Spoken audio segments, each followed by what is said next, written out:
Are you the leader or are you just the boss?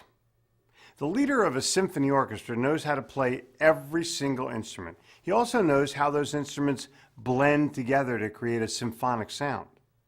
The leader of a choir knows every note that everybody has to sing and knows how the voices and the notes blend together to make harmony. They're actually called conductors, but you know what I mean.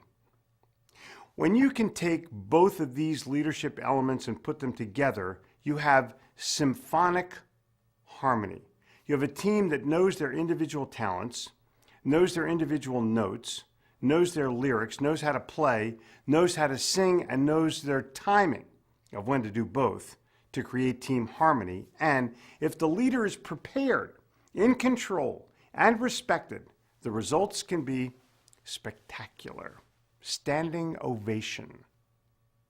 If you're the leader of these people and these elements, it is imperative that you know how each player must perform or you will fail.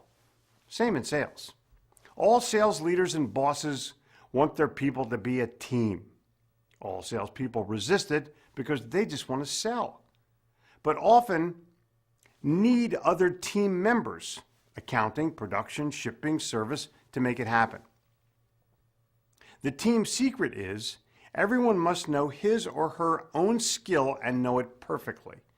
Until they know themselves, they can't play well, or sing well with others, or play well with others. The leadership secret is to be able to extract the excellence of their people's performance combined with the excellence of their own performance. Often salespeople don't live up to their potential and don't do their best or make mistakes along the way. This is where leadership can make it happen or break it down and continue with less than stellar performance. The leadership reality is, if you're a real leader, you can't blame the players for poor performance. You have to be the teacher, the conductor, the coach, and the encourager.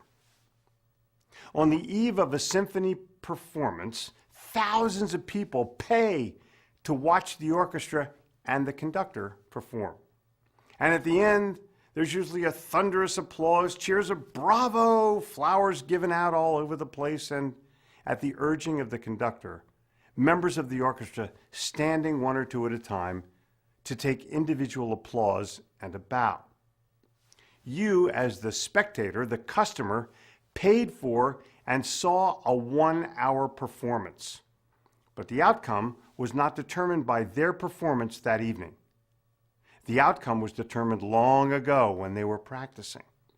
If they didn't practice, their performance would not have been acceptable. Same with you. And the key is in the message I'm trying to transfer. Leaders and orchestra members practice together. It's the same in sales. You can't just be the boss of the manager. You got to be the leader by example and a coach who knows the game. You got to set the standard. If you've ever seen the video of the immortal UCLA basketball coach John Wooden on leadership, you saw him on the court passing the ball to his players at the top of the foul circle, leading the weave.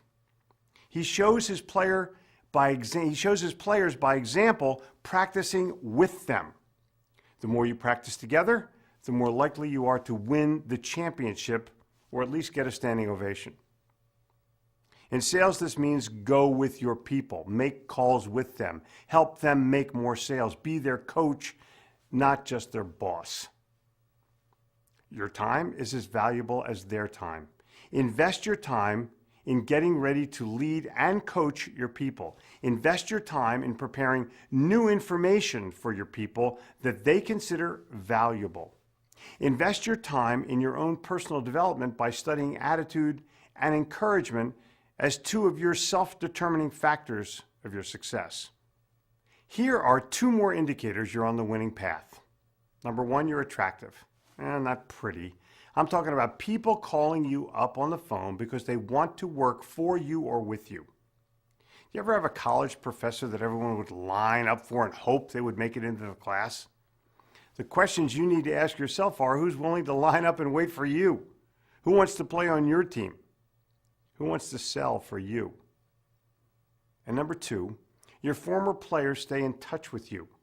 You know, people move on with their careers, but I want anybody that leaves your company to say that you were the best coach, the best leader, the best boss that they ever had. When that happens, you don't just win best coach, you win the game of life. Boss or leader, boss or coach, boss or teacher, boss or encourager. The choices are obvious. Your challenge is to make them